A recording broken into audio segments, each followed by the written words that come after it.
Cockmasters. Cockmasters. Oh. Cockmasters. What you got? Cornetto on a stick or something? Haagen-Dazs. How's it? You caught me having an ice cream. Nice. Did you train today? Hello, Megan. Just 45 minutes on the bike. That bike. That bike. Fuck's sake. Nice. Yeah. Nice.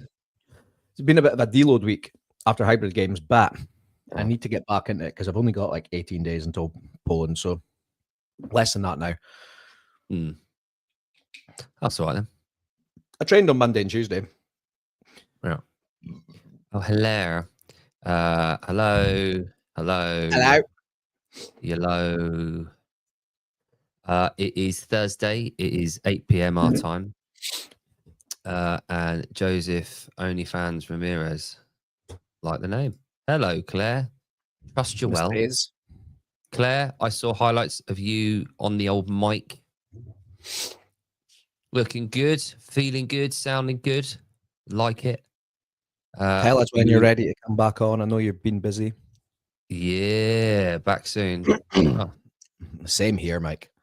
Did anything bring that on, Mike? Is there anything that's triggered that? Do you have a go-to for that? Is there anything that sort of triggers it? Beach Brawl, are you cool. Right, meow for Beach Brawl. Are you doing the same role? Are you on the mic, the old microphone? Are you media, or are you with the doctor? You with the doctor for WOD Prep? Let us know. Yes, let's go.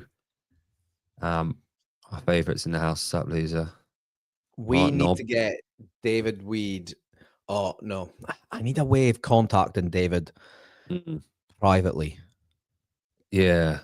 Why? No, you don't. Ken, you got a great voice. You got a lovely accent. We love it. Who was it? I had Andy on earlier. Andy Edwards, who's Welsh. And I had an American message me saying, what accent was that? Because I didn't actually say where he's from. But it's quite cool that they knew that it was different to yours and mine. Yeah.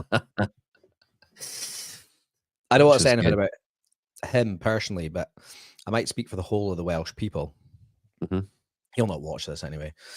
But the Welsh are the worst of the UK. In what respect? Just in every respect. In everything. Yeah. I actually like the Welsh. Actually, do you know what? I prefer the Welsh. Actually, no, I don't. I don't prefer them, but I do love the Welsh. They're mental. They are.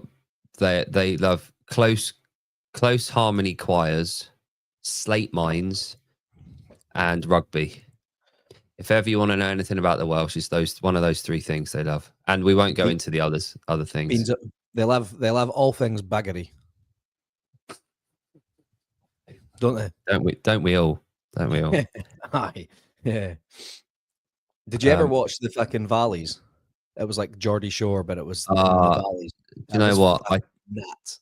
I tapped out with Geordie Shore. I watched that for a little bit. I love Jersey Shore. Geordie Shore came out and I was like, here we go, an English version. And I was like, they're barely English. Like, I don't know what's going on. They were savages. And then the Welsh one came out and it was... The Welsh one makes the Geordies look like kindergartners. Yeah. The Welsh, you can see why they've got a very good rugby team. They're just in the valleys. They are just savages. Yeah, they're just off their head.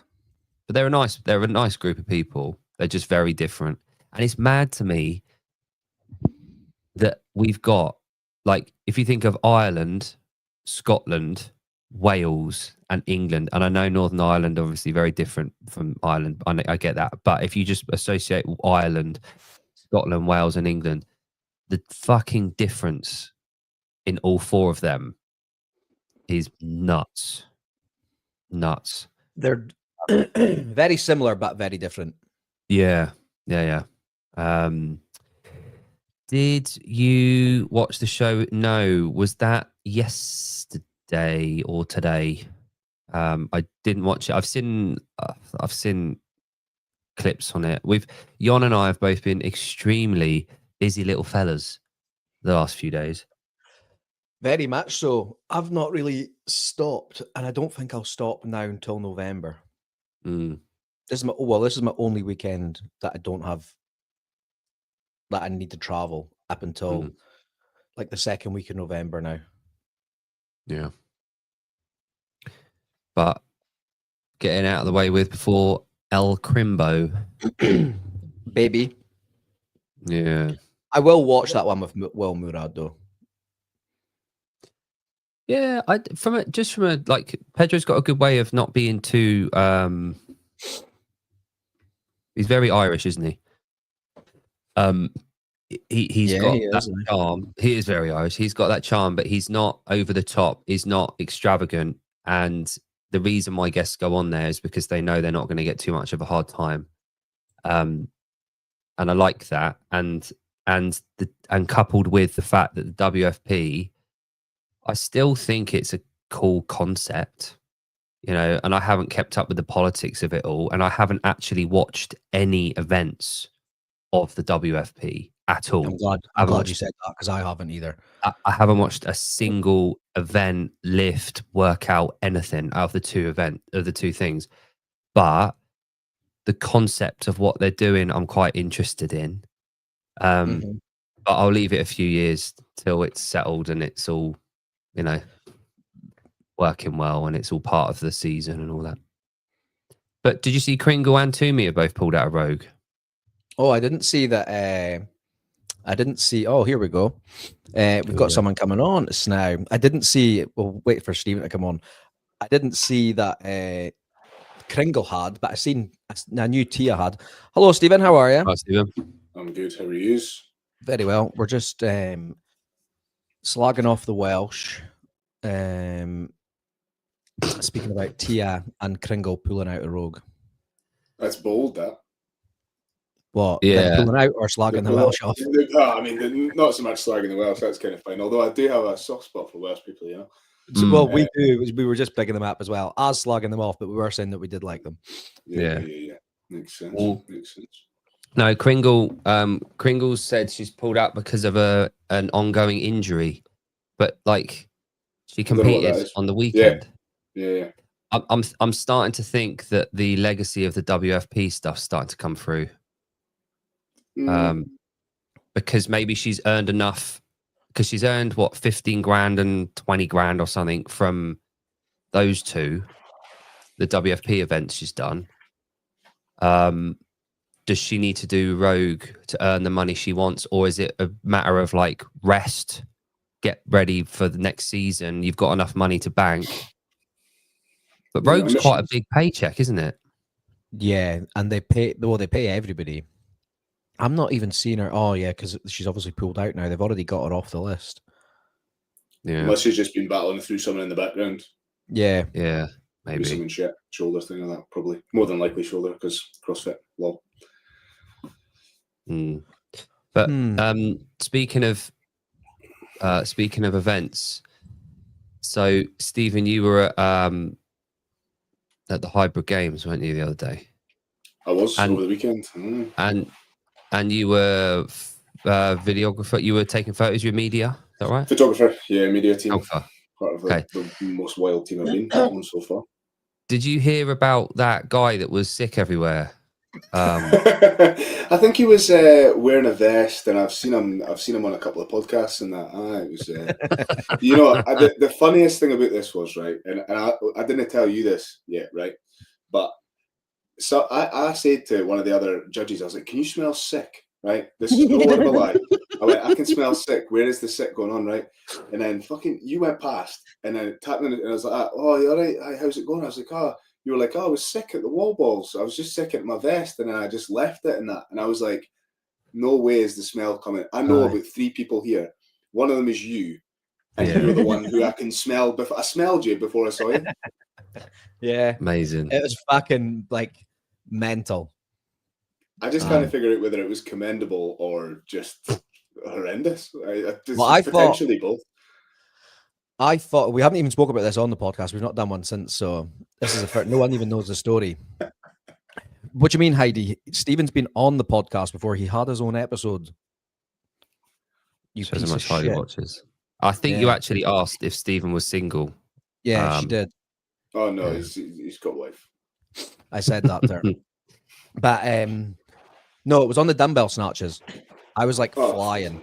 I was like 6 minutes ahead of what my simulation time was when I'd done it.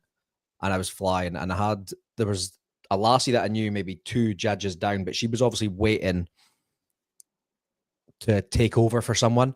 And I was like 35 in, and as I'm putting it up over my head, I says to her, grab a bin. And she's like, there's no bin. And I'm fucking swapping hands. And I'm like, grab a fucking bin. She's like, there's no bin. And she's like, why? And I was like, I'm going to be sick. And she's like, fucking stop then. And I was like, nope, it just kept on going.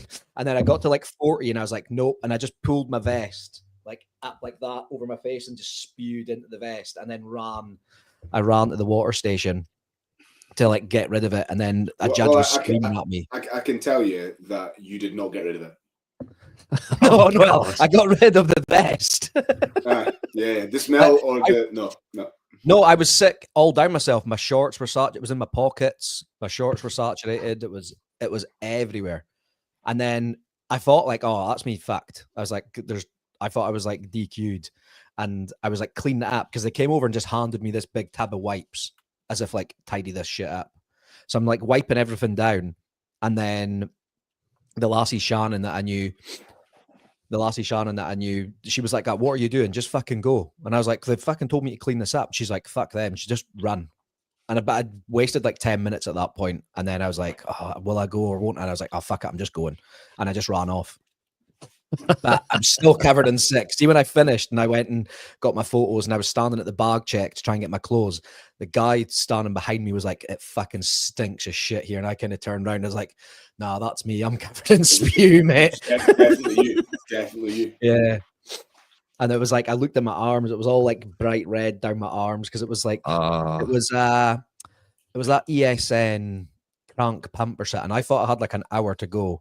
I'd wasted so much time at the bag check and checking in, and then I took that beta-alanine and citron malate, and then as soon as I started running, I was like, "Oh, this is not sitting well."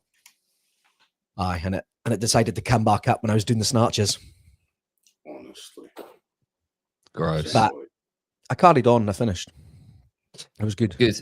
So, other than that, how was the event from a neutral perspective? As the event ran, as like the movements, the equipment, the timekeeping, just generally speaking, was it a decent event? As a participant, I thought the actual event itself was superb. Like the layout, like all the equipment, like using Rogue Echo bikes, like the way that everything was set out was like superb. Judging was of a much higher standard than any Hyrox I've been to. Okay.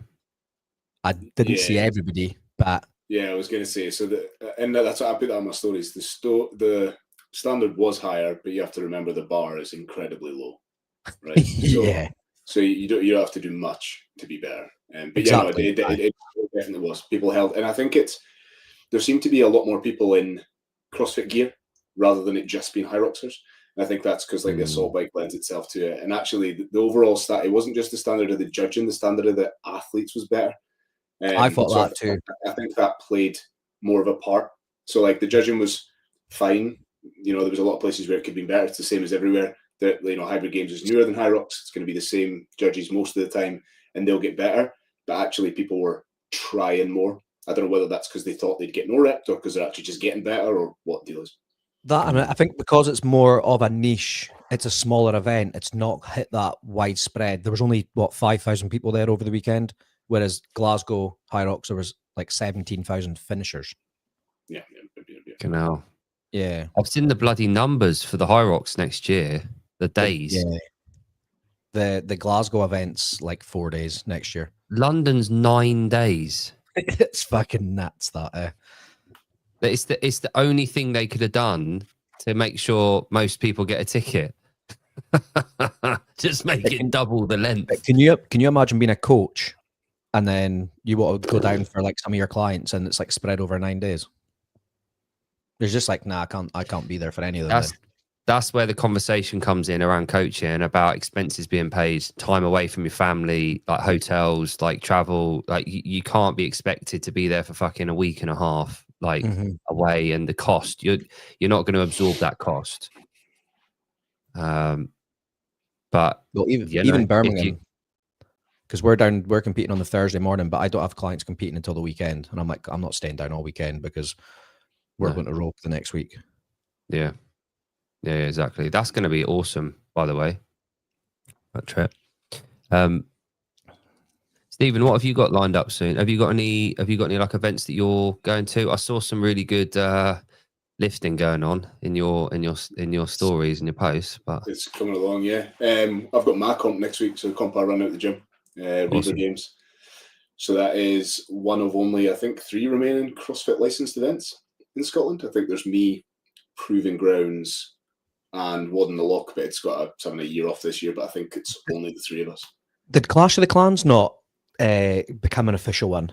I think they did last year. I don't know if they did this year. Did they not renew it? Nah. I don't know. You really have to, like, I spoke about this last time. There is very little, if not any, margin in comps if you do them well. So, you know, it's a hard cost to justify. But, like, you know, if it's 800 quid or whatever the license fee is, you don't get anything from it. Like, you get on the website, but it's American. Nobody's going to book it through the website. Mine sells out in half an hour. So, like, you don't get much for it. But again, talked about this last time. I paid to have it, you know, above the, like, I buy it in the methodology, I buy it in all of it. So, you can see why people wouldn't. But at the same time, I'm always going to, even if it's just a quote unquote shitty little box comp, I will, you know, I'll do it all the time. It's how it works. Yeah. But yeah, that's next week. So excited for that. Same sex pairs, for 4 workouts through the day, 120 athletes, 30 staff, 100 spectators, whatever. Pretty big gig, like. Nice. That's cool. Do you do like prize money or anything for it? Yeah, got prize money for RX. And then, yeah, a bunch of, we've got like a few sponsors on, like Athletes Only are on there. We've got the Hybrid Gym next door. They're sponsoring. Velites are on it. There's a whole bunch. Wad Powders do a lot. Who is he? FFS. Heidi. Right, I'll do it. So I own elevator pitch. Yeah, I own CrossFit Tweedbank. Stephen Rayner, my name, as you can see at the bottom of the screen. I own CrossFit Tweedbank in Galashiels. I run the Reaver Games CrossFit event, and I have a relatively large TikTok following as well on social media. So I do a bunch of social media stuff, a bunch of fitness content, and everything in between. That's me. And I lift some stuff. As Jake was saying, I'm getting heavy back in it. I'm actually competing at, what have I got? I've got Glacier Games in like a month. Nice. We were just speaking about Glacier Games. Yeah. Where was that? Was that with Steve? Yeah, I think it was. I was saying that I did it I did a pairs one. It was December, I think. Anyway, November, December, years ago.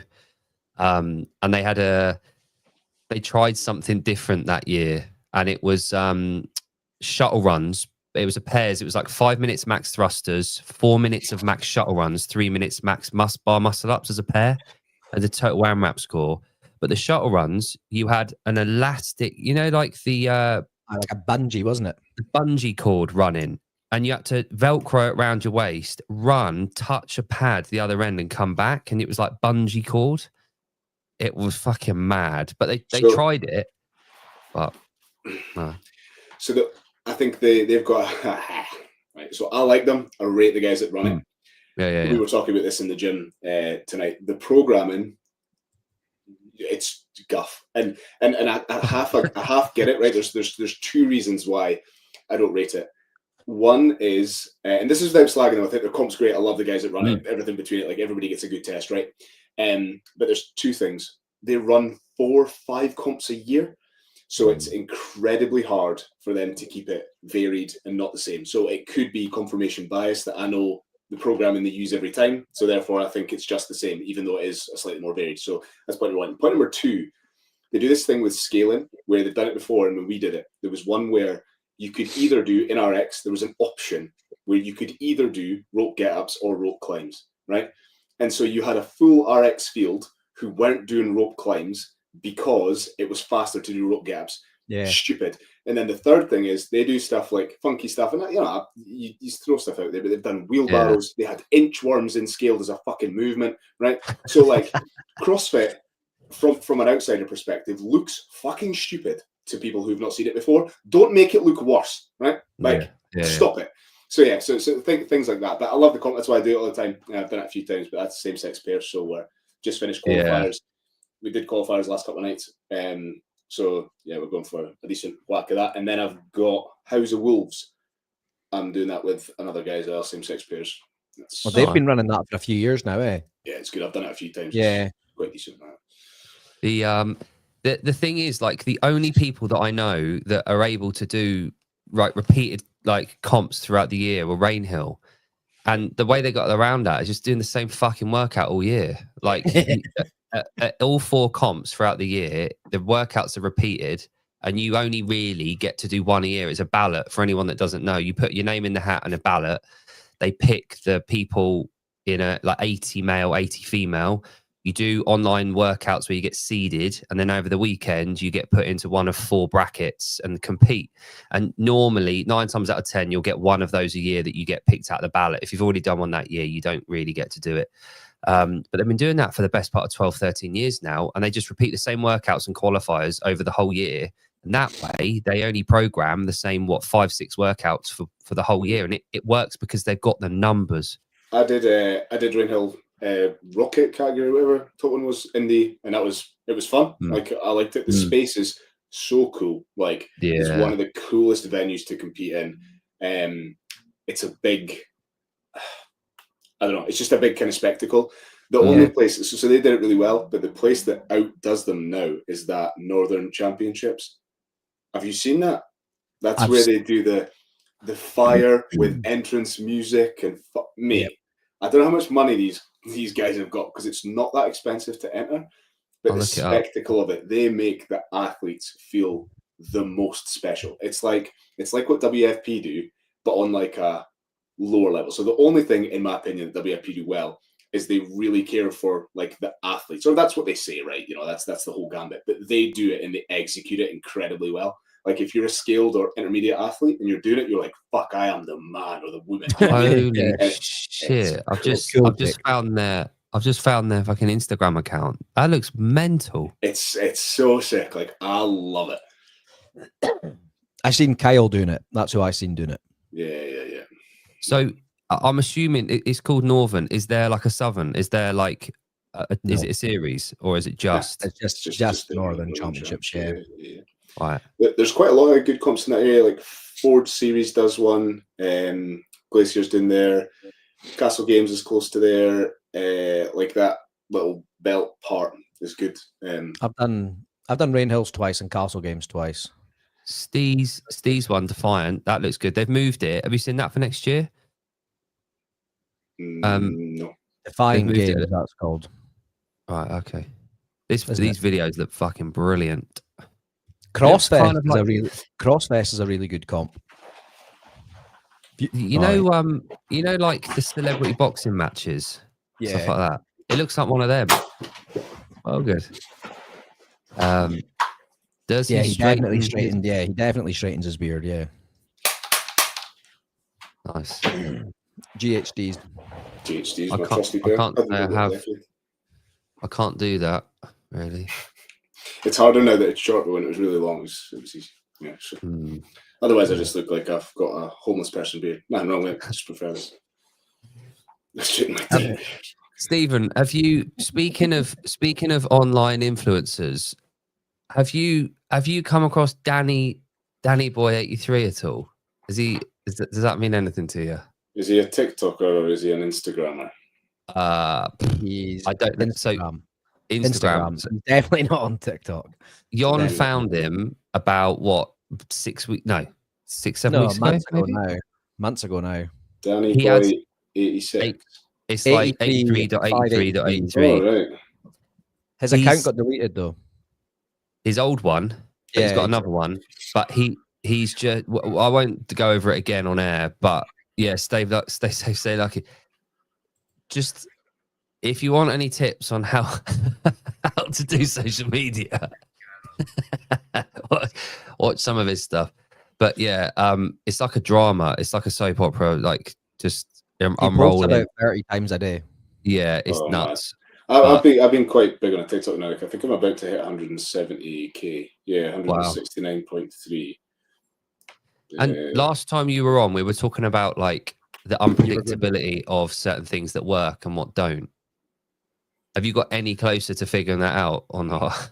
It sounds weird now, but like I've kind of things that will flop, no, but things that will hit, yes. So like I know now before I press record whether if a video will do really well, right? But that doesn't mean to say that I can make them all do well, because you can't come up with bangers every single time. So like if you look at like my last few, so the views go like 1,000 and then 11k, then 8k, 40k, 449k, 2,095k, and yeah, they set with that mark. But you notice it's very sporadic, but it's between a couple of thousand and 90 odd thousand. But that kind of 90, 100,000 mark, I know where I could get them now.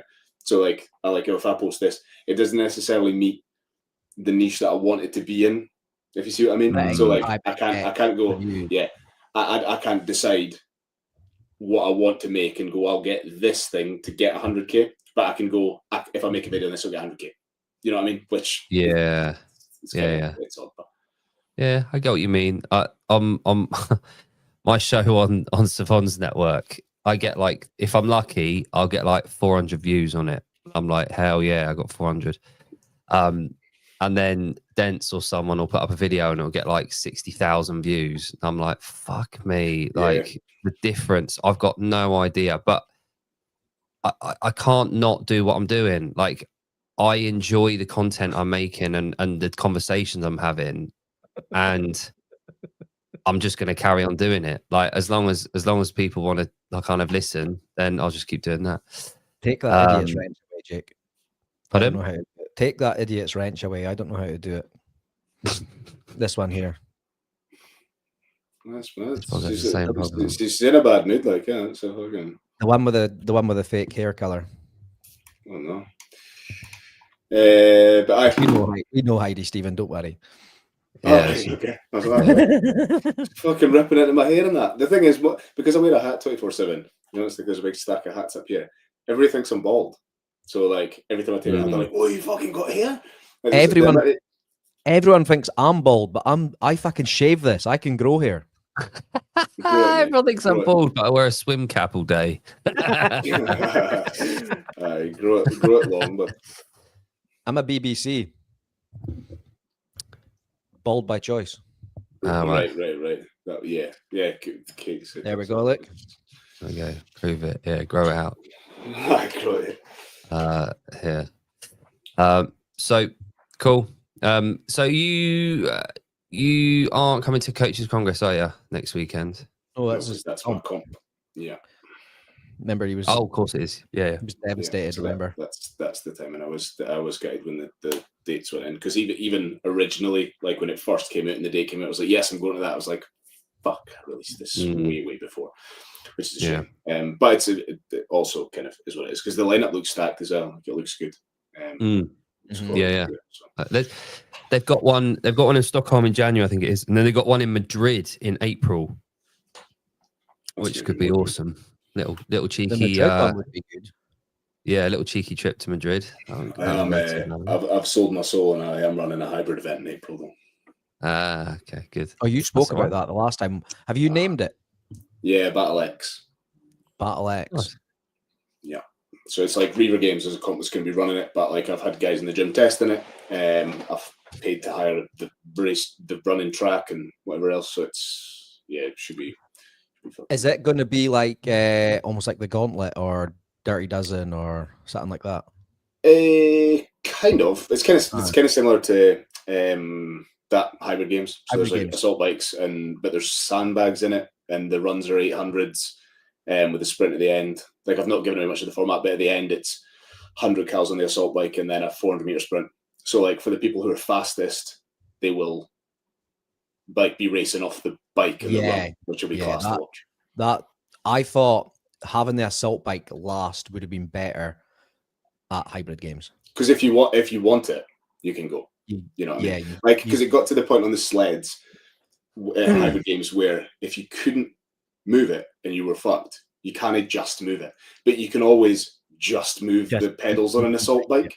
You know, like that's a head thing. Like if somebody put a gun to your head, you're going fast on the assault bike, but they kind of make your legs move the sled. That's the only thing I would change. I would swap sled push first, and then I would have the assault, like the Echo, last at hybrid games. Yeah. That's the only thing I would do different. Do you want to rip into one of my Reaver Games workouts? Oh, we can see it. I wanted to ask you about that thing I seen in your stories. Was it like a exoskeleton you had on? What was that all about? What's the Aye, what was that all about? Did you see that, Jake? Him prancing about in the gym with it, wearing this like exoskeleton. It's on my story just now. It's called a deadlift suit. No, it's called a Hypershell, right? Hypershell, that's it. So there's a guy, right? Alex Rides MTB. He's got like a 300,000 subscriber YouTube channel, right? And he rides mountain bikes. He does the POV, GoPro stuff, and whatever. And this company, Hypershell, he's working with them, and it's so fucking odd. It's hard to even explain, but it's essentially a belt, and it's got two motors on the side, and it's got I've seen them. Right? It's got like metal bits that go down towards your knees, and you put it on, and it basically assists the movement pattern that your hips and knees are doing. So if you put it on hyper mode, and if you walk, it makes you walk at twice the speed. And like, running is effortless. You sprint around, and it's like nothing. Your heart rate just sits. It just, it's in the video you see us just pissing ourselves laughing. I'm like jumping 2 meters across the gym, and it's fucking nuts. And I think the biggest use case, I get it for like long walks and whatever, but the biggest use case is people who've got like mobility issues or you know, sort of limb things. Like that's the future of pure exoskeleton stuff. And it was mental to use, because I was wanting to like properly lift in it and see what Max Front Squat was like and this type of stuff, and just some of it is it's interesting. But it was just so funny watching, because you walk like an idiot, because it like pure makes your hips walk. It's fun. Can he wear that on his bike? Yeah, like comfortably though. Yeah. Fucking mad, damn. The only thing, like the belt at the front and the back is like elastic. The motor sit on the sides, and then it's like a strut that goes across your quad into the top of your knee, so it mimics that movement back and forward. So it takes out a lot of the mechanics that you would use to basically extend and flex knees or hips. If we can actually go on and see it. It's one of those things where you have to just try it to understand what it is. Obviously, it's stupid expensive. Go on the story. It's on yours, is it not? Aye, it's on my story. Look here. Look at this. So I've got it on. Like, they're making a full video about it, but so it sits around the waist, and then it goes to the knees, and it like that's nuts. Is it tough to keep your hips open? Nah, not really. Nah, it just like, and because it makes you move, it's moving you, so it makes you move in such an alien way. Like it's just bonkers. It's bonkers. So is it, like, when you go on an assault runner or an air runner? Let's see this, dude. Like, it's like it moves when you move and you stop. It stops when you stop. Is it kind of that mechanism? Does it move when you move and it stops when you stop, or does it? It doesn't keep going. But you're used to. There's probably like a couple of milliseconds difference, so you can feel it. So it'll want to keep pulling you slightly, but not to the point where it's like an assault bike where it'll keep spinning and you have to wait until it stops there. It's more like a C2 where it does stop, but there's like that tiny little bit of give at the end of it, right? Okay. Oh, nice. How much did one of them cost? Like $3,000 or something. Remember asking the question. Oh, it's like a fucking e-bike, isn't it? Like, the amount of people I don't know about where you are, but on the island, there's so many fucking people with e-bikes. Like, I reckon it's probably half the people I see out, like older people, are on e-bikes. But they're flying around. They're getting out. They're getting fresh air. They're on their bikes where they wouldn't normally. So for them, it kind of if you've got an 8-year-old, yeah. But then you see like fucking 8-year-old, right? Listen to this. Fucking 8-year-old. That boy there, right? That boy that Alex says, right, we're going up to Glentress, big pure foot. And I was like, right, these boys, they've got a full channel with this. It's been their whole life. And they're like, oh, we want you to come out on the bike. And I was like, I'm just letting myself up for an absolute fail here. What's the point? And he went, I've got an e-bike. And I was like, of course I'm taking a fucking e-bike. So they're up the hills, like upside down. And I'm like, mate, see later on. I was just zooming past them. Amazing. And actually, it meant I could, because usually you'd only really go up there once, maybe twice to the top and come down again. I could have went all day long, put it into full, take you up the hill. Like, so it depends on how you use it. To be a lazy bastard, I don't agree with it for that. But to get more out of it, kind of have to agree with that. Cool. Yeah, but the fucking cost of them. Like, I had no idea. I just thought it'd be like a little motor in a fucking chain, but they are well expensive. And for the people that real need them, I think they're a good device. But then you see, it's like GLP-1s, isn't it? It's like the completely wrong fucking people are using them. And they're doing it just for the sake of being fucking, That's another conversation. Even a road bike's expensive. I bet you Mason's bike was thousands. What was I watching the other day? Oh, I keep every now and again that fucking German sprint cyclist, the gay one that's an assistant in the Paralympics, the one with the giant fucking legs. I can't remember the name, but I know who you're on about. His legs are bigger than my torso. Christopherson or something. I can't remember his name. He's gay. Mason, right? He does like 220 kilo split squats, like Bulgarian split squats and stuff. But he every now and again, like my feed just goes through these butch fucking sprint cyclists. I don't know why. But I'd love to see him on an e-bike. What speed he could get up to on an e-bike. We get to see him do like that. Remember the 50 cal road challenge, the bike? Oh man, yeah. I did that in about 22 seconds, did he not? Yeah. Fosterman, that's it. Fair, I was like 34. There we go. Yeah, Robert Foster. Yeah. Do you know one of the most impressive things I've seen in person in the last couple of years? At French Throwdown, one of the workouts, I think it was like the one before they made the cut to the final. It was the 30 cal echo, 30 bar muscle ups, 30 cal echo. And the guys were doing it in like the first 30 calories was like 30 seconds. Straight over, 15 unbroken muscle ups, drop down, next bar, 15 unbroken muscle ups, go over, get the 30 calories done again in about 40 seconds. They were doing 30 cal, 30 muscle ups, 30 cal in like 3 minutes 10. We did a comp at Forged, and it was the same. It was same sex again, and it was 50 cal buy-in, a row of lunges, some dumbbell snatches, row of lunges, 50 cal. And I think that the two guys at the start must have finished that 50 cals in about 20 something seconds. Like everybody else was like, we know we've got a workout ahead of us with a 50 cal buyout. And we were like, are you joking? Like turn around and they just like, we were looked at the screen and we were at like 24, 26. They got off the bike and lunged in and we were just looking on the bike like, but we thought, oh, they fucked this. Like, you could win the assault bit. But then now they came back straight on the bike, done the same again and fucked off. You're like, oh, well, I suppose you can have that event. Yeah. That's yours. Yeah. We'll let you was have that on one. an Echo? Was that on an Echo? My first time on an Echo bike was just at the Hybrid Games. Okay. Oh, they're the same. I thought it was fucking way nicer than what I was expecting.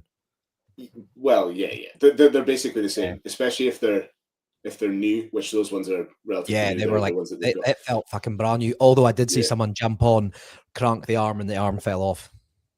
Oh. And then he had to fell off. Arm fell off. That's like the GHD thing, right? Yeah, he's just screwed some shit in. Jump up on it, and then he just pulled it. He started going, and then he just pulled one of the arms off, and then he had to. He was like, "What the fuck?"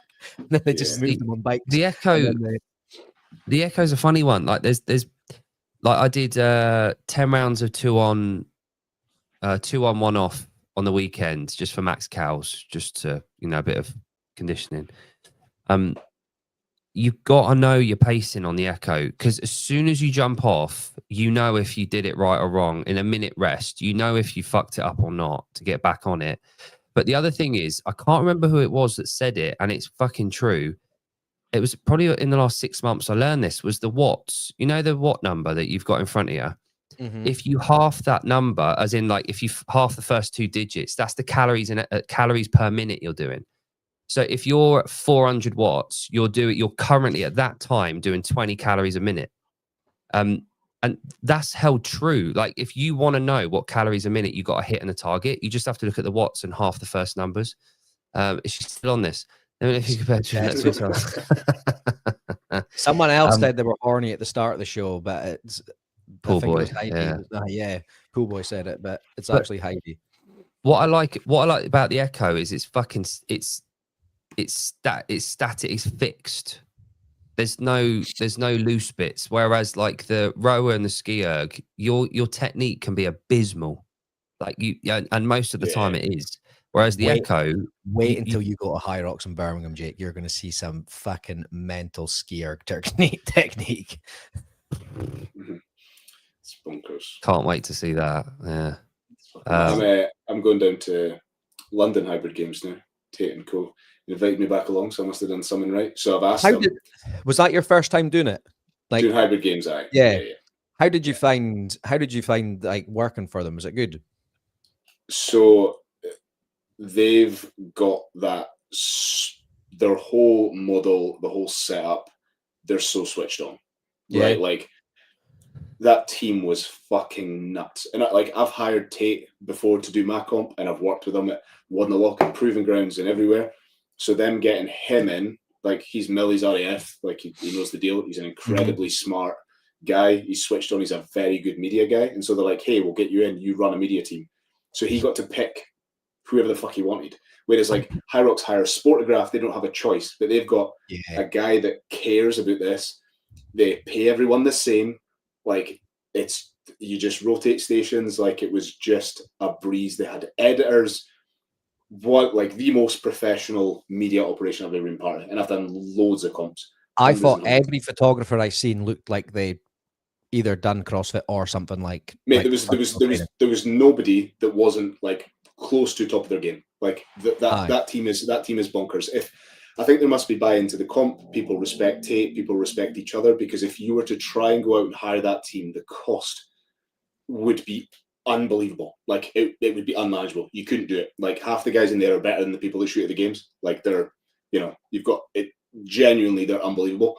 I don't know how he's done it and pulled them together, but it was just to the wire. Like the media that was coming out all weekend was fucking superb. Yeah, there was grumbles over like 1 minute late changeovers.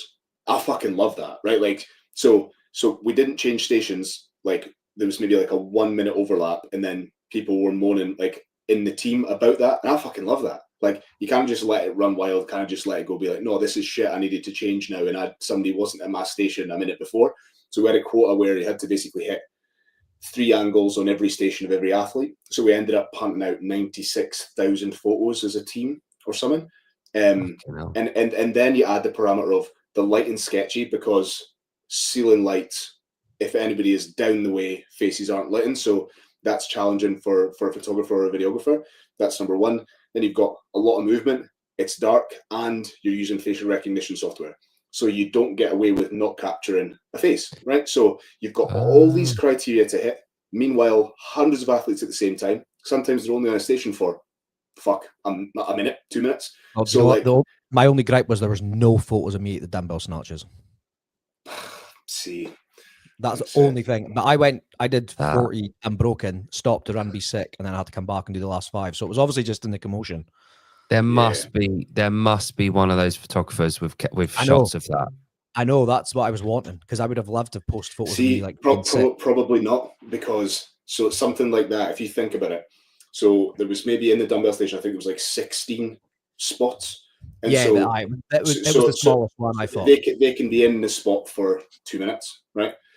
And then if you were to go away, see something exciting happens, go away and photo that, there is no way, pairs, for example, there's no way that you can photograph 3 angles of 32 people in the conditions you're in and pay attention to him running to be sick.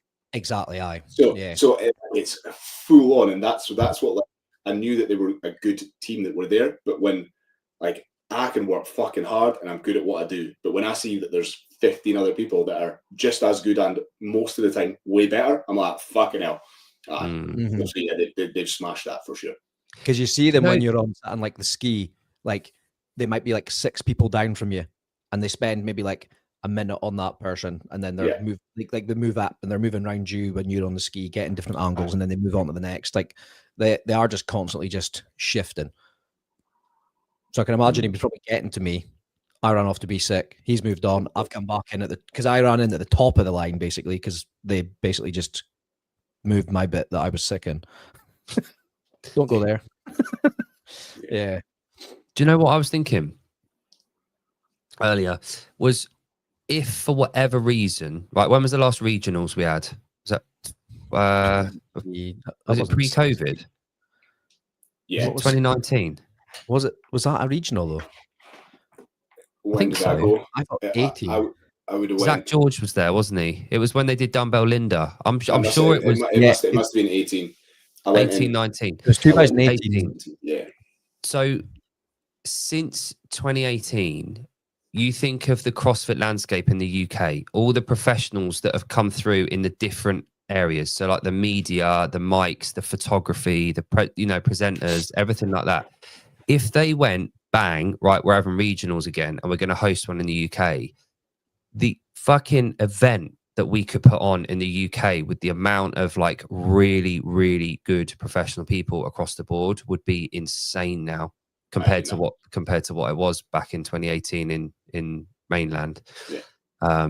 It was just the thought I had earlier, like the progress that we've made, but we can't show it off. Do you know what I mean? The only place that we can show it off in the UK is the athletes going across.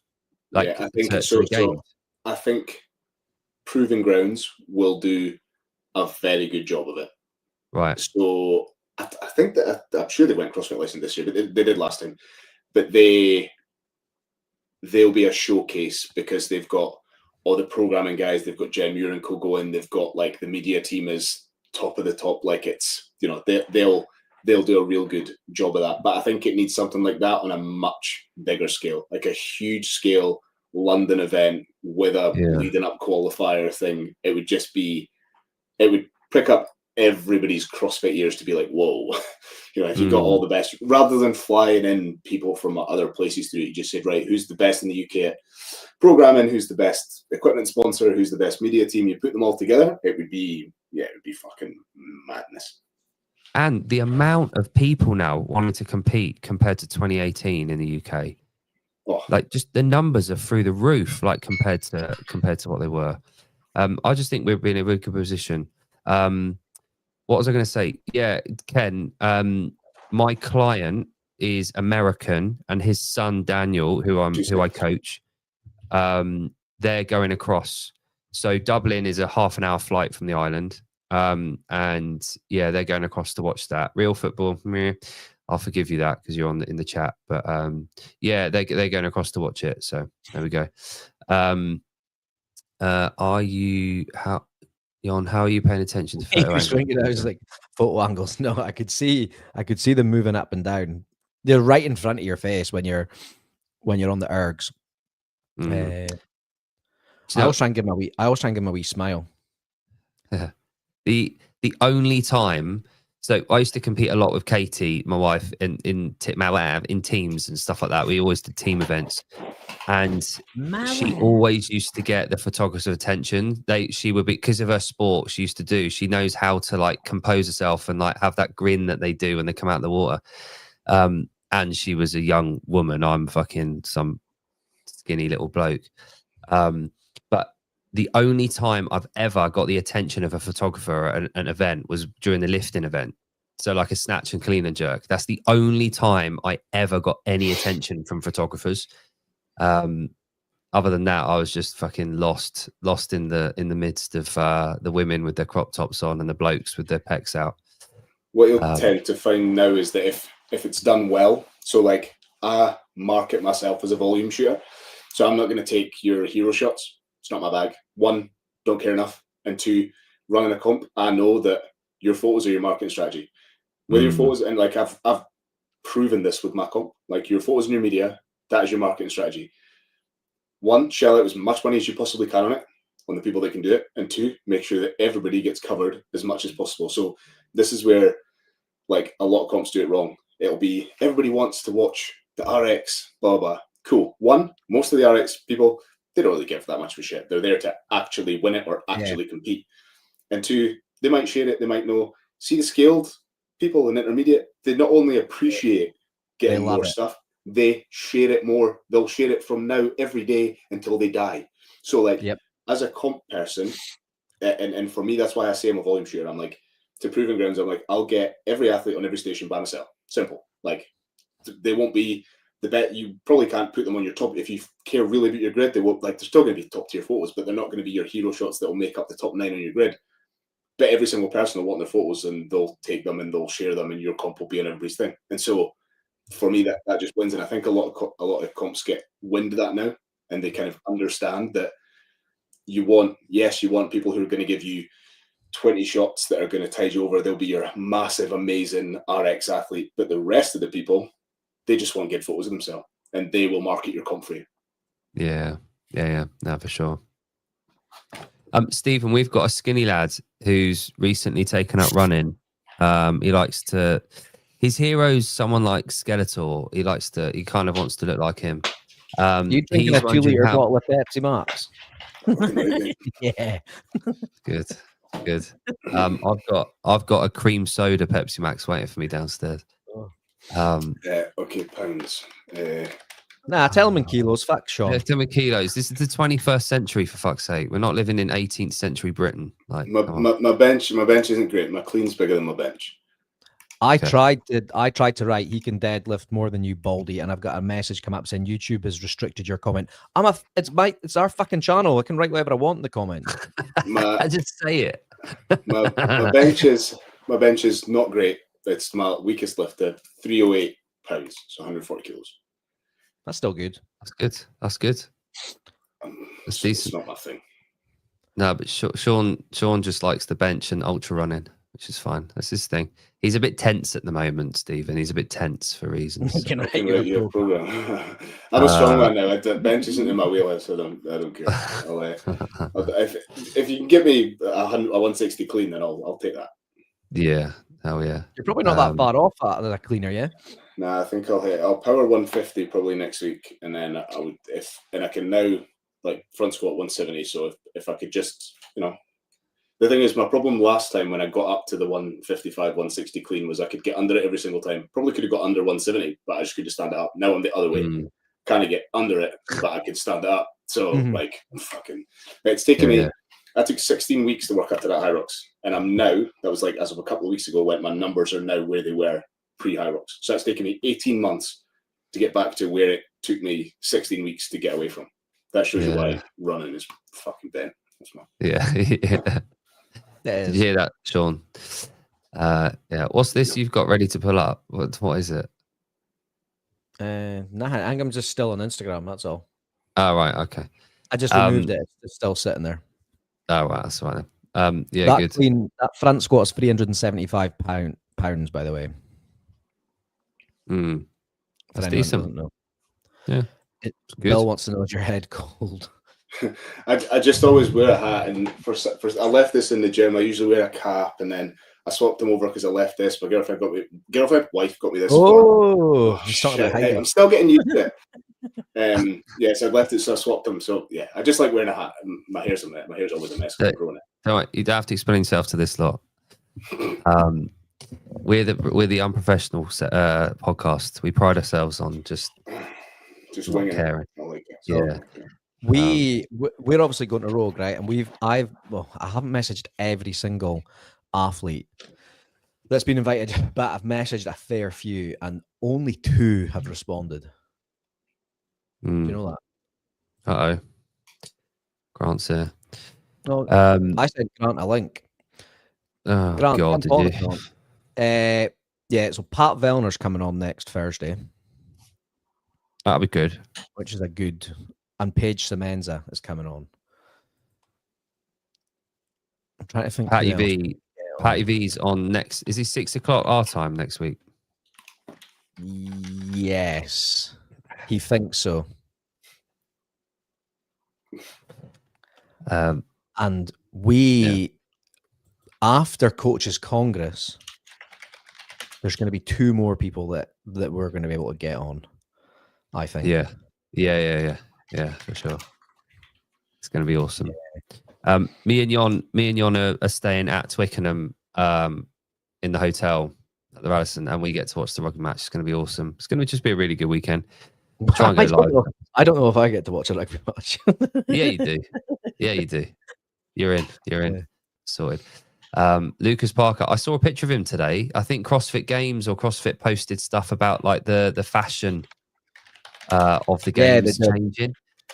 And one of the slides, it was going through like long shorts, longer shorts, and then one of the slides it just said Lucas Parker, and he's there in his speedos. If I was built like that boy, I wouldn't be doing this. I wouldn't be sitting with my top on anyway. That's for sure. Hairiest man on the planet, fucking quality, like just an absolute brutal human. Didn't he used to shave his beard every year and then grow it back for the games each year? Yeah. I'm sure he's a lad, isn't he? See, I know I'm going back to the Rogue, right? Have you seen who's there for the Legends? Yeah, the men's field is fucking ace. Right, stacked. Yeah, Matt Fraser's a legend now. I wonder if Dan Bailey's still got it in him. Yeah. We'll see. Josh Bridges, Matt Fraser. It's funny because you've got legends from the period before Matt Fraser. And then you've got him and Brent. And you got him and Brent Fikowski that have like just retired in the last couple of years. So be interesting. Brent's my favourite CrossFitter of all time. I think it's just because he's tall like me. And I used to always use the tall excuse. Be like, I can't do this because I'm tall. And I'd be like, but Brent. Fucking Spieler and Fikowski. Alvarez. Opposite ends of the spectrum. Miko comes back every year for this, doesn't he? He's brilliant, isn't he, Miko? It's funny. I talked about that earlier about Sisu earlier. We watched it not long ago, Katie and I. And I forgot how fucking dark it was. Like just him in that shit gym with all those fucking weightlifters in the corner using that fixed rig, just doing Fran chest to bar with metal plates. yeah. Fucking savage, man. Didn't he burst his eardrum at the games? He jumped in the water. I think it was event one year. He jumped in, went down, and he smacked his ear on the water in the sea, burst his eardrum, carried on for the fucking games. What's this? Cowboys are mad, man. Class this week, 3 miles after every mile, 15 years. Blah, blah, blah. Ken, can you tell me who writes the Proven High Rocks now? Is it Nick Johnson? Because James has left Proven. Did you know that? Did anyone care about that? Stephen, how much do you know? How much is that tattoo lab? Can't tell you. It's slightly. Nah. Can you tell me in private? You have to book a consultation, but I can get you 20% off if that helps. Yeah, that would be grand. How much is what? The Proven track? No, the tattoo lab. He went and got this painless tattoo on his ribs. Oh, I saw the video. Like lidocaine injections, isn't it? Like that's not lidocaine, but it's a similar type of concept, isn't it? Anesthetic. Yeah, I saw the before video. Did you do before video and then an after one? Didn't you?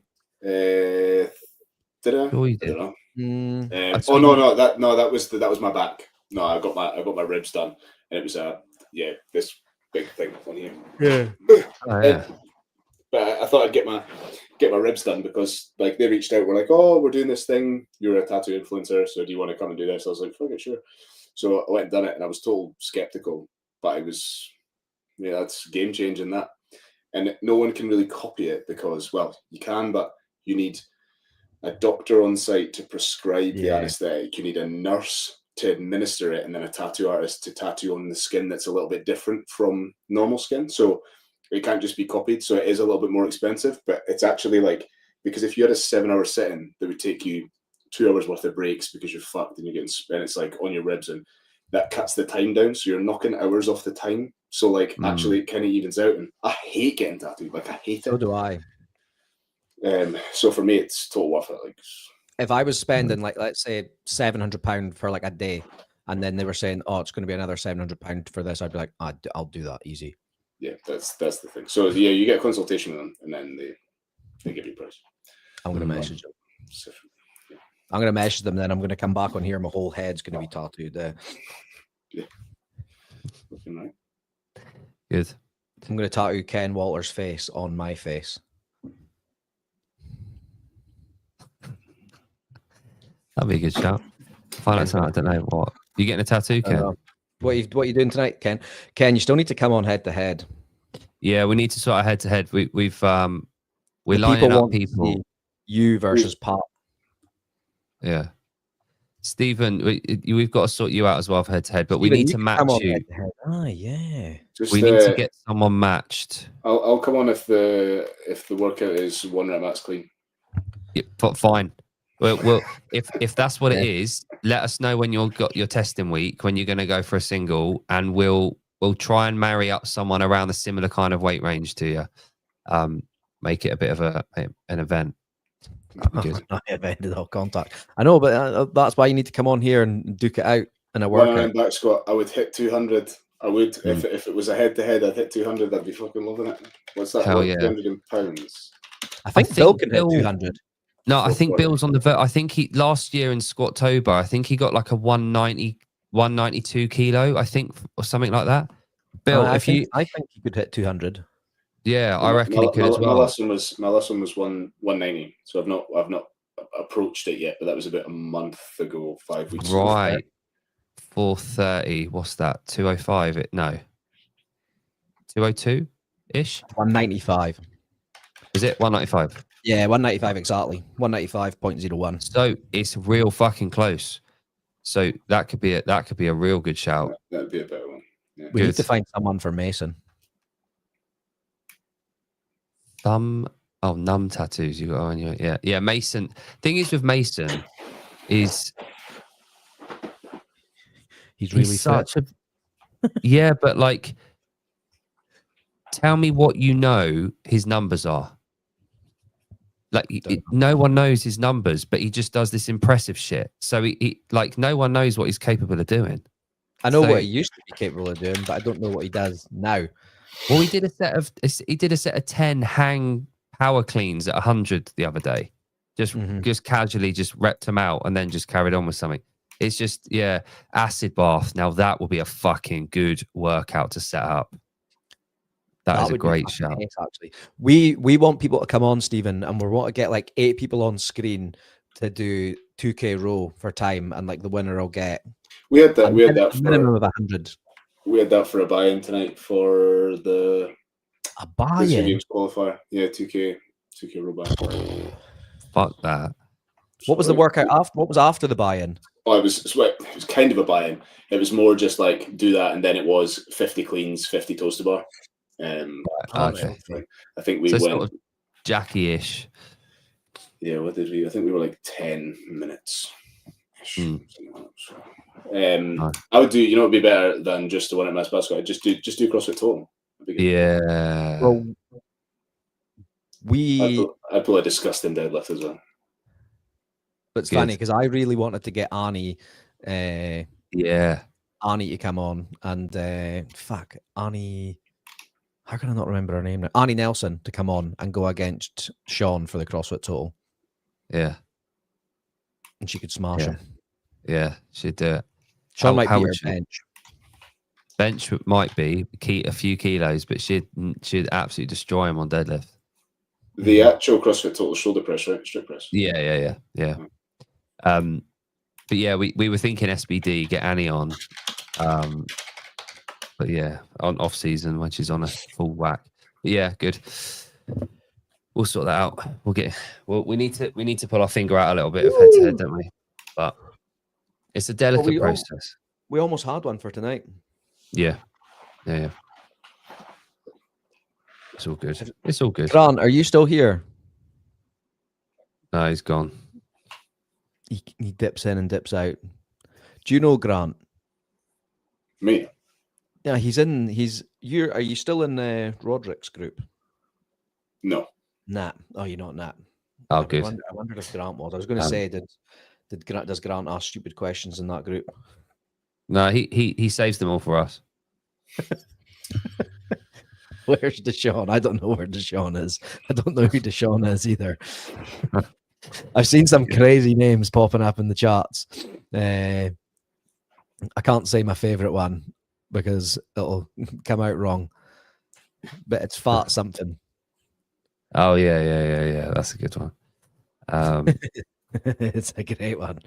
Yeah, we need to get that done. Just before you go, so we're talking about like like influencers and like what works and what doesn't and what gets views and what gets likes and stuff. So I found an account that this demonstrates to me everything that I need to know about I'm never going to be big, right? Is this guy, right? It's on. This guy literally sits here just chatting rubbish, and his things. I've not seen this guy. Who is this? Oh, hang on. I'm not paying for premium. It's just some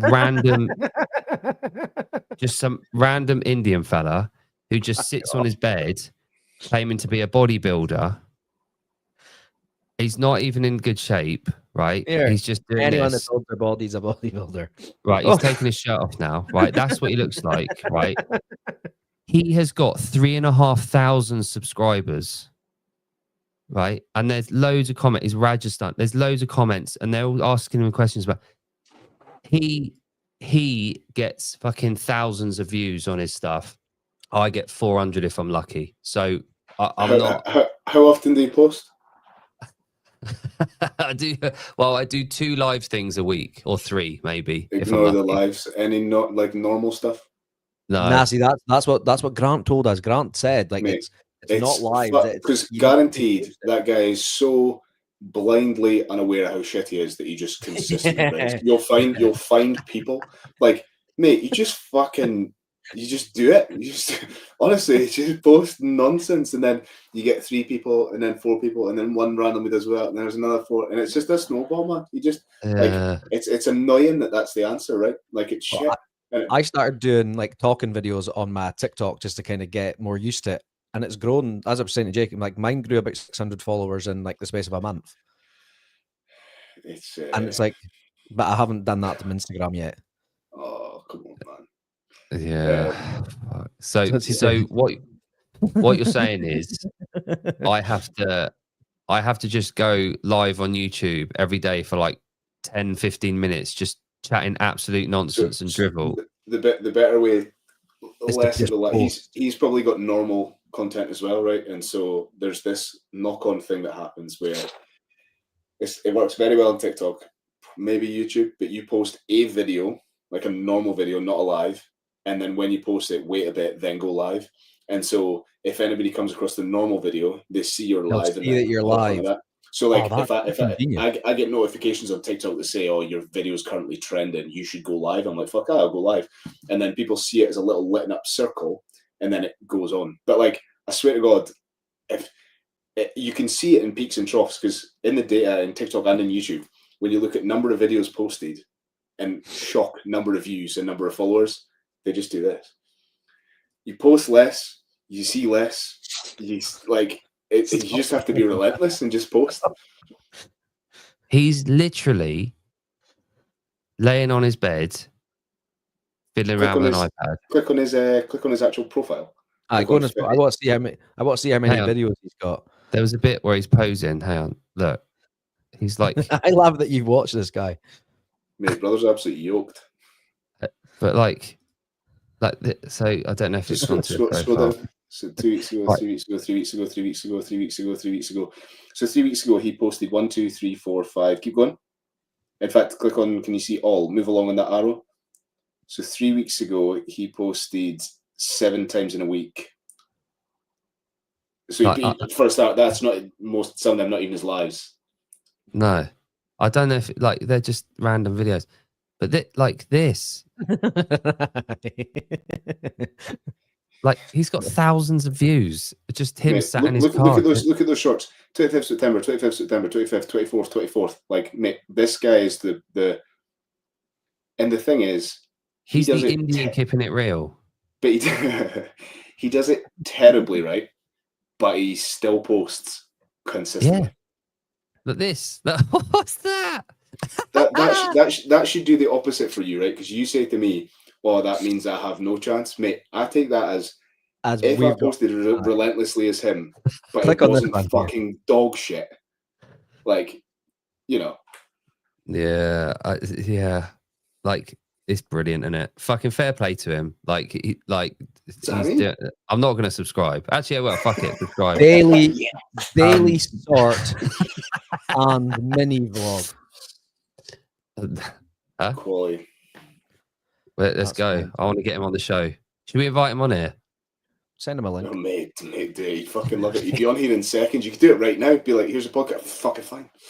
Get him on. I'm going to go get the feed and put my little Yeah. Right, it was fun. Cheers for Stephen. Right, thanks for coming on, mate.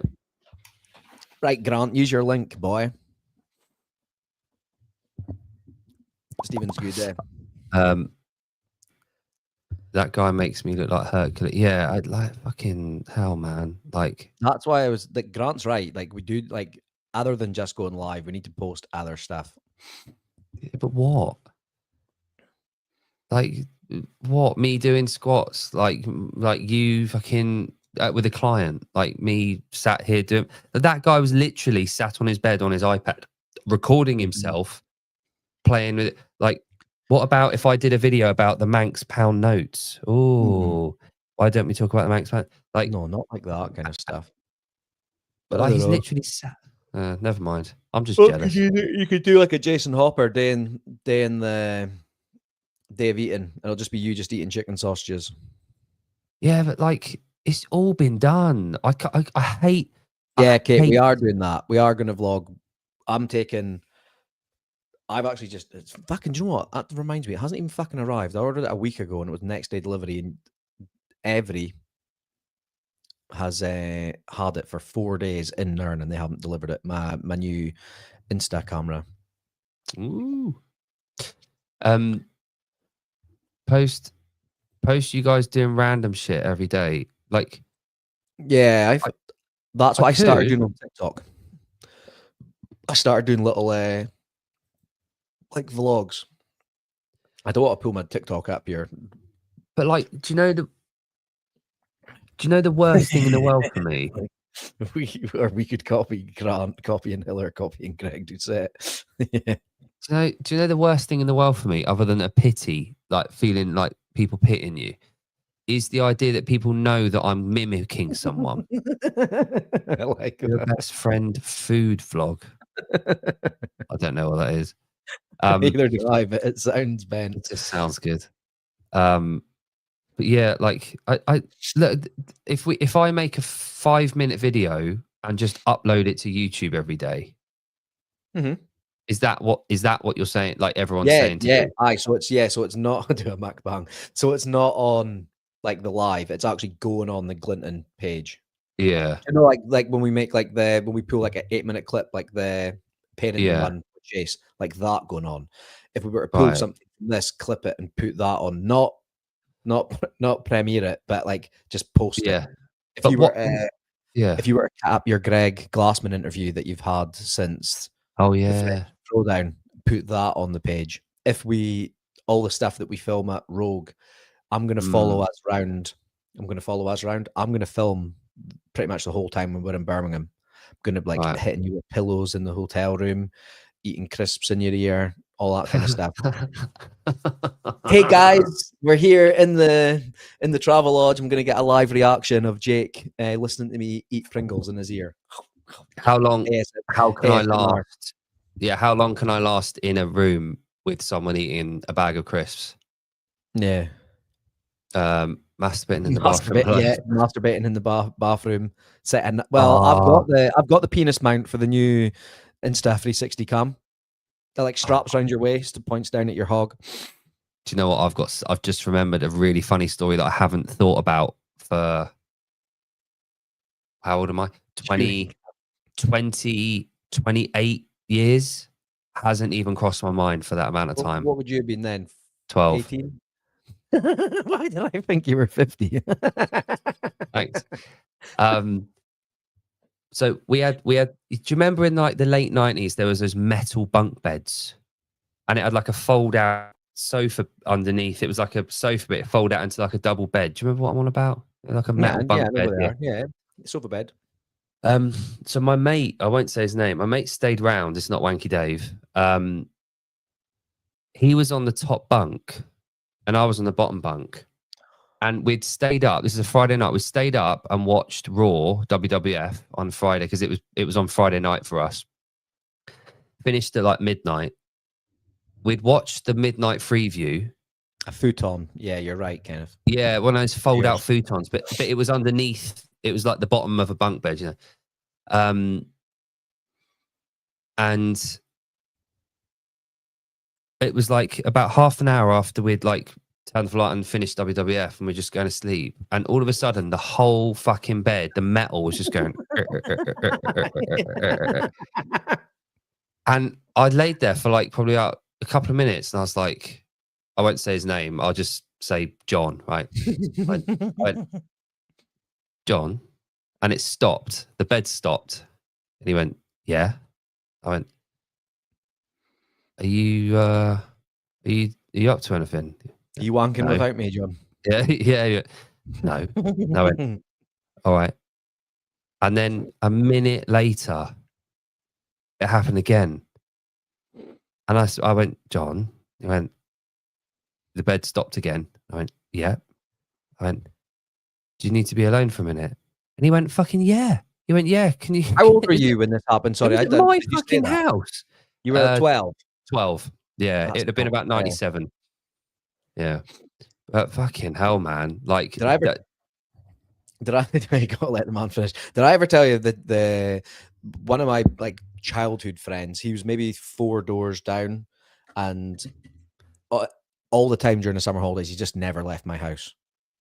I mean, like, didn't leave my house. But me and my brother shared a bedroom. We had a 3-bedroom house. I had a sister, so me and my brother shared. My brother's 5 years older than me, and then my friend, I'll not say his name either, but he used to. Yeah, you could have helped him. He used to stay at our house basically the whole summer, and we had 2 living rooms in the house. One of them had the Sky TV, like in the lounge. It was where like everyone would watch TV, but then the other one was like my mum and dad would sit through there if they had people around. And my friend used to stay in the small lounge. And I remember my dad just busting in my bedroom door one day with a fucking Sky bill because my friend had stayed there for like 3 weeks. He'd been buying porn off the Sky box every night, because that was when you used to have to pull the card out of the Sky box, and the PIN number for the porn was just the 4 digits on the back of the card. And he just thought it needed a PIN. He didn't know, like, he was only about 11 or 12. He didn't realize it was like costing money. Yeah. So he'd been buying porn like every night, staying in my house. And my dad busted into the room to basically tell him to go home. And he was like, go like so-and-so home. And then he was like, I'm going to phone your mum. And then he was like, what the fuck's this about? And he left. And then my dad sat me down because he obviously thought it was me to begin with. Yeah. It wasn't. It was him. We used to call him porn. The thing is, those stories are all gone now because of phone, like smartphones. Yeah, you're never going to have that.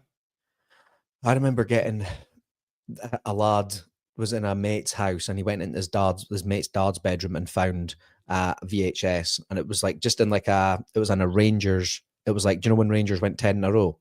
Yeah.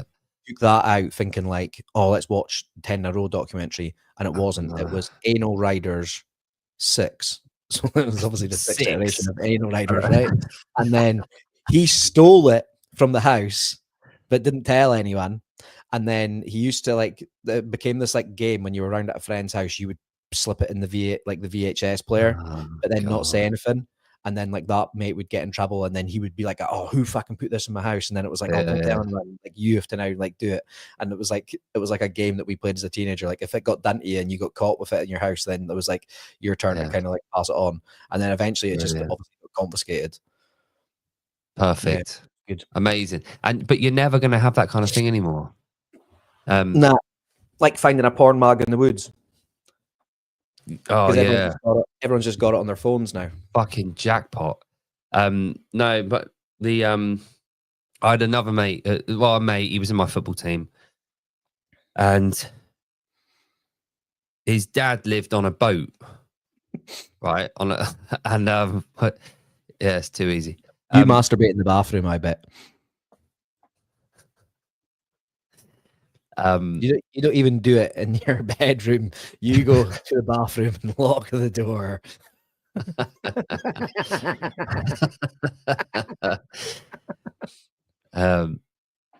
Yeah, life couldn't get any better.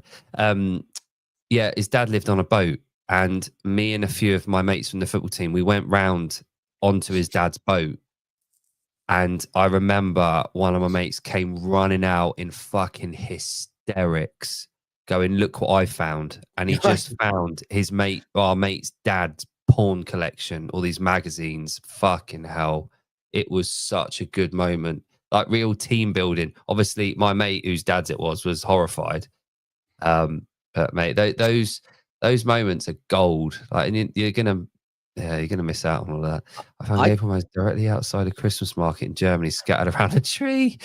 I wonder, in Germany, I told you that one of my mates found his mum's like massive dildo. Oh god! And like he was like a total angry teenager because his dad had left. But he was, I don't know why this isn't funny. So if you're watching this, right, it sounds hilarious.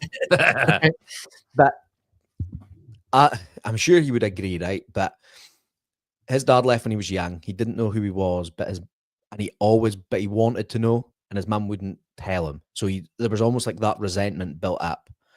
And he lived with his granny and granda most of the time. But when he was back at his mum's, it was just always just arguing, And he went and found, like, his mum was in. She was in the lounge. We're in the lounge. Like, you know, when you're at your mate's house and you're sitting in the living room and it's like, "Oh, do you want a drink?" And you don't want, no, it's fine, thanks, it's fine. And he came down with this massive like dill, and he was like, "What the fuck's this?" You know, waving it about, and his mum was going fucking mental, And he was like, "No, touch it." And I was like, "No, I'm not fucking touching that." Oh, so I was like total fucking mental. And he was obviously just an angry teenager. Like he knew what he was doing. I'm trying to find the photo. Photo of what he found.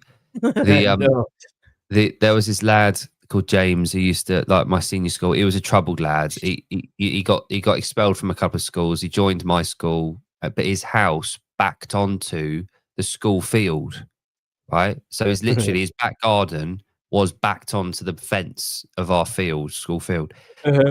And one day, him and a mate went over the fence. Was that someone coming in? Hey! Oh, it's got it.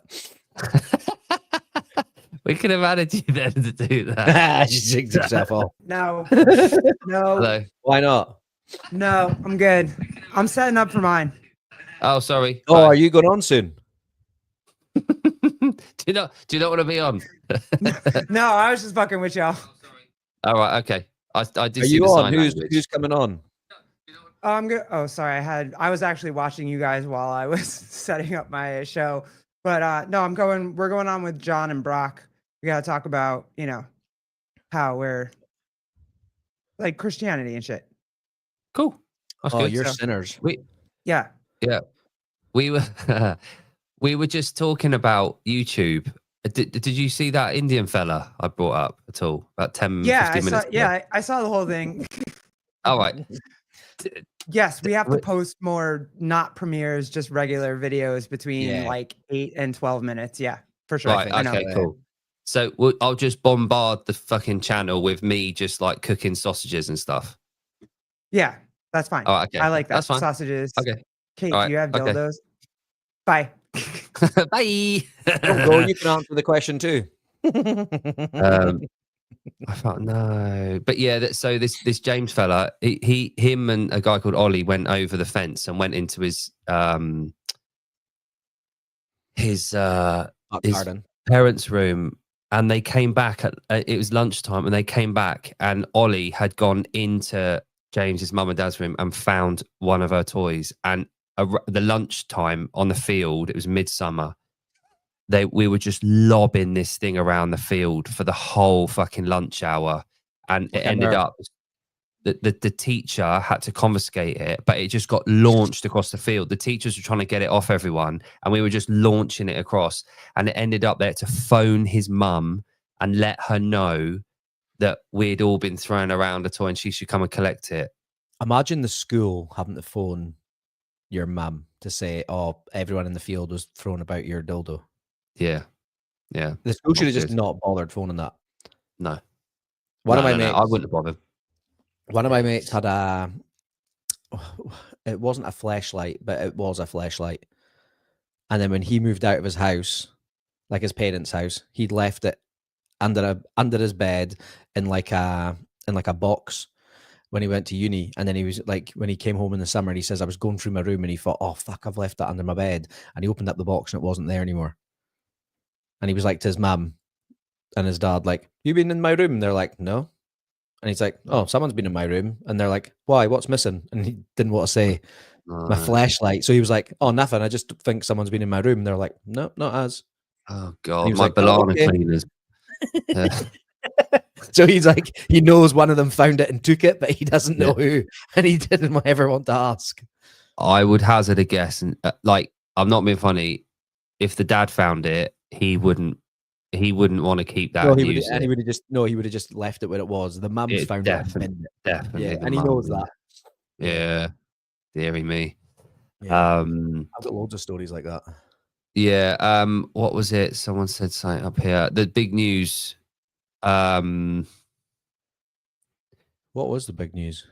I just wrote that. Patrick Vellner's coming on the show next Thursday. Yeah, that's pretty cool. That can be the big news. Jake's wife's pregnant. That's big news. I spewed at Hybrid Games. Yeah. Biggest news. That's good. That's good news. I was honestly gutted that there was no photos at the snatches. I reckon you'll be in the background or something. Like they'll be. As it says, facial recognition. So I obviously paid for the album, so it got sent to me. But then I went on the actual like pick a website or whatever it's called, and I like you take a selfie, and then it finds every photo of you. Like even if you're in the background as a spectator, it'll find you like walking through. And there was none of me spewing. No, that's all right. Perfect, nailed it. Okay, I think from what I've gathered, they were looking at a TV because they couldn't, at the angle they were at, they wouldn't have been able to see anything. So they turned around to have a look at a television set that had the flag on. Apparently. Yeah, he posted about it. And so did Danielle post about it, saying we didn't turn our back to the flags. We were looking at it at the screen, like. And the other thing was it the American flag? Yeah, Vellner's fucking Canadian. He's Canadian, isn't he? So I get you just stand there and just think about fucking life. You don't need to do anything.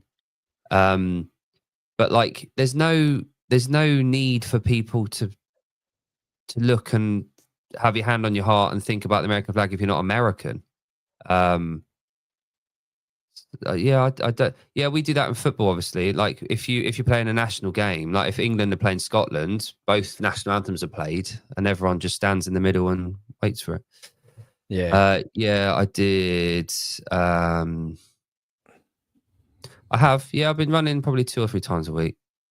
They love being offended. People love it, and people love the drama, and they love the fucking. We've established this. Fucking our Indian fella. What's his name? Yash. With Abe. Hey, my name is Abe Thakur. I'm gonna fucking message him, and get him on. We'll have a word with him. No, don't. I don't know if I could stay on. It's Yash. I don't know if I could stay on for that one. Yes, yeah. It'll be like Michelle all over again. Michelle. That's her name, isn't it? Noodles' friend. Oh, yeah. little narrow. Just got some Adidas rubber. Is that running shoes? Is that cool talk? Is that what the cool kids say? Rubber. I didn't even know, and I was in the tower and couldn't see it. Yeah, Mason. There are 5 computer. I can't count 5. I don't follow CrossFit for anyone else. I don't. Yeah, CrossFit. Did you get the carbon plate ones or the non-carbon plated ones? I'm assuming you've got it's like the Adi. The Mason will know the name of them. Like Adi Zeros, you get like bright yellow ones or pink ones or white ones. I can't remember what they're called. Do you know what? Yeah, I've just done Glenn. Remind me what Glenn is. I can't remember. I don't know the hero names. There's a few heroes that I know, but I don't remember their name. The girls are more important to me than the hero ones are. Where you do Grace, then you run, then you rope climb, then you run, then you. I don't know. I've never done that one. I've never done that. No. The thing is, they add heroes all the time, don't they? So it's like Grace a mile, 10 rope climbs a mile, 100 burpees. Great. Like completely just silly. Grant, are you doing Move Max? Is that what you're doing? That sounds like a Move Max workout. Cool. No, because Move Max, he would be on the assault bike, but trying to keep his heart rate under 90 beats per minute for 3 hours. Sounds like my kind of workout. No way. I think it's Nobody called. knows. It's called Wove Wax now, is it? Nobody knows. Zone 1. Yeah. So, Grant, how often every week do you work out with your heart rate remaining under 130 the whole time? We've asked him this before. Yeah. I don't think he does. No, well, the longevity piece isn't exactly going to work for him, is it? Yeah. we have asked him this before. Every fucking person I know that's been doing CrossFit for 10 years and is over the age of fucking 30 knows full well, and none of them do intense every day anymore. None of them. And they're the ones that have survived in CrossFit and are living the dream still, enjoy doing CrossFit, still at it, and still go intense 2 times a week, have a rest day. They're playing it and they do it well. Every single one of them, without question. The people that don't tend to stick with it. Just from looking at my heart rate after hybrid games, I know I'm way fitter than what I was from the last Hyrox. My average heart rate, the last time I did Hyrox was 192, and my average heart rate during the hybrid games was 170. Right. So it was down 22 beats per minute. Nice, Ken. Go and enjoy that swimming pool. Workout 3 of the day, Ken. Zone 2 for me would probably be 145 to 150. Yeah. So, yeah, I'm putting together. Here's the thing, right? Is that I said to you the other day, I've had three dads approach me about their teenage sons wanting to get into powerlifting in the last few weeks. And now I've got a group of 6 lads that have all got their names down saying they want to do powerlifting. And I'm like, well, I've got a little club going on. I've got a little team building there. You could make a wee barbell club. Yeah, that's what I'm going to do. Wednesday nights, 4:30 after school for an hour. Just get them down. I want to charge minimal amount to get them in the gym, but cover the costs. And there's a novice comp on the island in February, the end of February. Would you just get them down once a week? Did you say there? So all of them have got access to their school gyms. All of them go to their school gyms 3 times a week at the moment already, but they've never had coaching. They've got no programming. They just go and they like to lift heavy stuff. This lad came down the other day called Charlie, right? He's 14. He's never been shown. His dad showed him how to squat, bench, and deadlift. He's just found powerlifting online. He loves it as a sport. Now that he's 14, he can compete. He came in the other day and I looked at his form, really fucking good. He was lifting in Air Maxes. They're his trainers, right? He's not from a really wealthy background. He's working class lad. He squatted 95, benched 102, and deadlifted 155. He's 68 kilos at the age of 14. Never been coached or taught good form. He's learned it all off YouTube. And I'm like, fuck me, you've got raw talent here. And he's just this lovely, hardworking lad that just doesn't want to be a cyclist or a runner. He wants to be indoors lifting shit. What size feet is he? Good question. I've got no idea. He's short. He's about 5'5". His dad's short as well, so he won't be growing too much taller. I wouldn't have thought. So his feet, I'd guess around a 9 or a 10-ish. If he's a 9, I'll send him a pair of Romelios. Oh mate, that'd be good.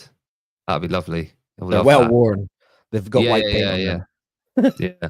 Oh, that'd be nice. Yeah, he's one of these lads that I just want to fucking look after and give him this channel, because he's such a lovely lad, and you can tell he walked in a fucking old back like t-shirt that had a hole in it. He had Air Maxes on from like 1995, and he's just hardworking. He just wants to get on. He doesn't do well at school because he's not academic. I see a lot of me in him when I was a kid. Will you just do like an SBD session with them if it's once a week? That can be their like SBD, and then we have them doing like their other days. Yeah, I'm thinking what I might do. I might just set a program, give them all access to it, and just set the same sessions and go at percentages, or build to RPEs, and it just start giving them this information. Because like I said to him the other day, do you know the difference between sumo and conventional? And he went, is that the deadlift thing where you have your legs wider and narrower? And I was like, yeah. All the terminology's not there. He's real raw, but like all of them, every single one of them, they're really fucking passionate about it. And the thing is as well is that, especially in the island, but sorry, not especially on the island, in our sort of barbell sports, there's been a really good push, and I've loved it, to get more women into strength training, into the sports. You see it at British powerlifting and weightlifting. There's a big push for it. And there's women's only gyms, there's women only bloody classes, that kind of stuff. But what you haven't seen is boys only, or, men's only zones. And yeah, because they feel safe already. But young men, like in those teenage years, I think it's good for them. Like with rugby teams, football teams, they used to be that core unit of boys and clubs that was sport, and they'd be around the lads and they'd grow around a unit. And I think it's missing. So I'm really thinking about having it as a boys only, like teenage boy fucking powerlifting group that we do once a week to get them out of trouble, keep them out of wandering around and being numpties, give them a bit of accountability. I think it could really work. But yeah, I wish I had that when I started powerlifting. I literally did it like him. I just started watching. I started watching like Omar Isef and Lane Norton videos, Alan Farrell. Finally, I have Meg Squats. Do you know who that is? Who? Sorry, Meg Squats. The name rings a bell. She's massive on socials now, but that's one of the powerlifting channels I started watching that got me interested in the sport.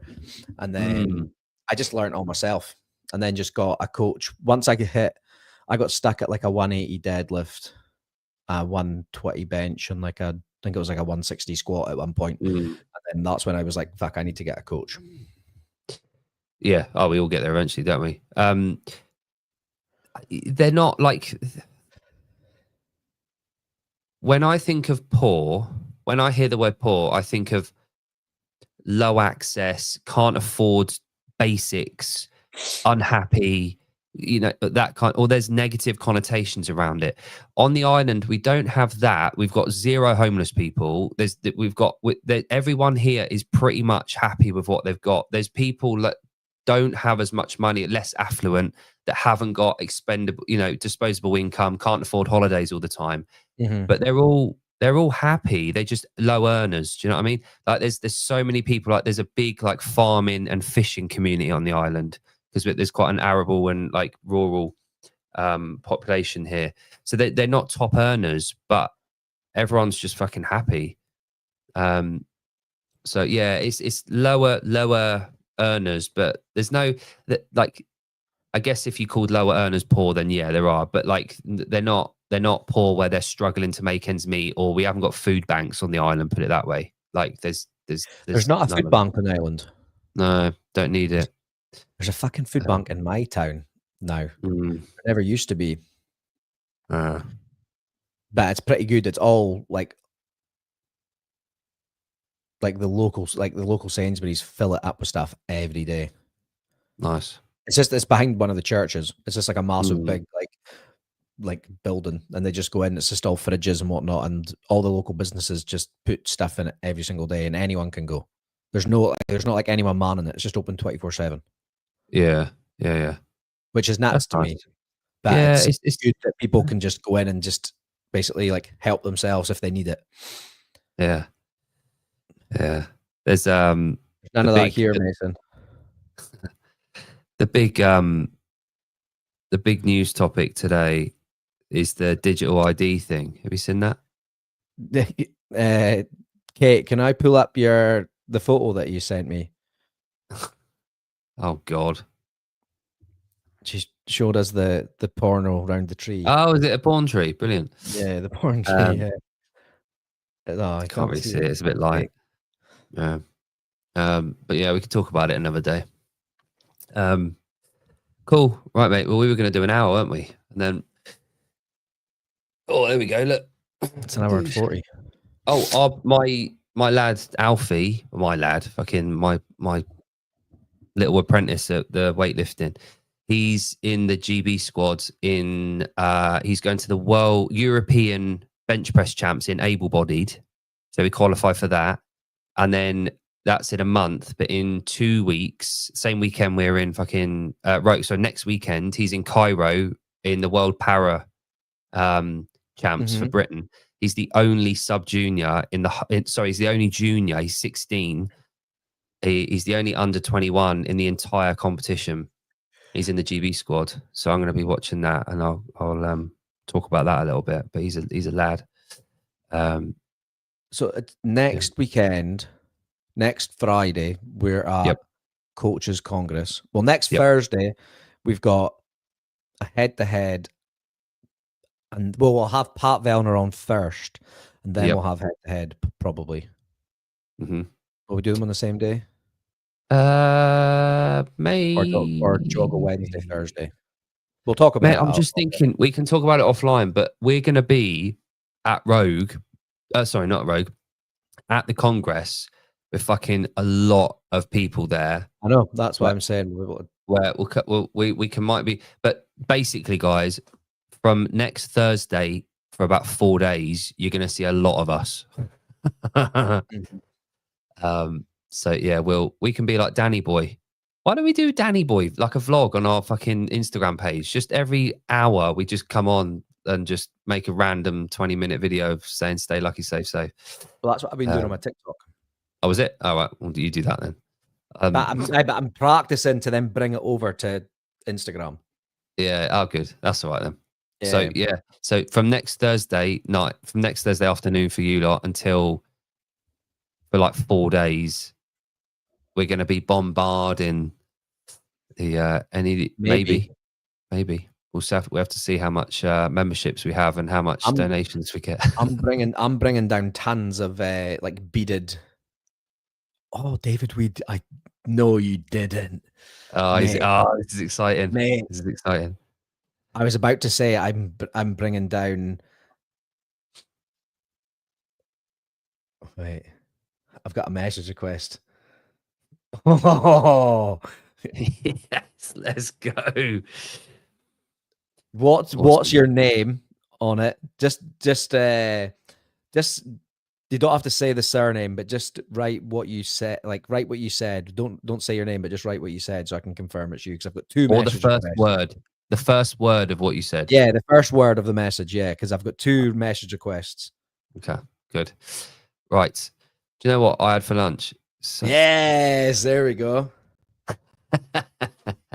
Good. I must be the only person that has David Weed on like access now. Jon, you've made it. You have made it. You can't see it. Can't see it. That's fine. Keep it to yourself. Yeah, keep it to yourself. What was I going to say? Fuck, I was about to say something. I've taken down tons of beads. So me and Jake are going to try and make Coaches Congress a bit like Mardi Gras. I'll be checking them at Annie Forrest's daughter and that. Those are what, beads? Yeah, never seen the Girls Gone Wild videos. Not really going to do that, but. All right. Sorry, lost them. That's an American thing. Sorry. Mardi Gras. Right. Okay. All right. Like Hawaii, when you get off the boat and they put like one of those leaf things around it. Nah. Mardi Gras when you chuck like a necklace at people and then they floss their tits at you. Oh, okay. It's a whole thing. I don't know if it's still a thing in the States. Sean will know. Okay. Yeah, Sean will know. CrossFit's probably been to one. CrossFit's been everywhere. Yeah. Right, good. Okay. Right, well, thanks for joining us, everyone. It's been an absolute pleasure. And we've had over 13 people watching the whole time. And by the way, guys, if you scan the QR code, you can use discount code. Use this. Isn't TikTok? Sorry. Yeah, this. Oh, sorry, we should have said that earlier. This barcode, the QR code at the top will get you 25% off. Rad shoes. Yeah. So use that, and there we go. Right. Have a good one, guys. Enjoy. Thanks for joining us, and we'll go and watch Garrett on the other channel in a minute. Right. Okay. Thanks very much. See you later. Get bent.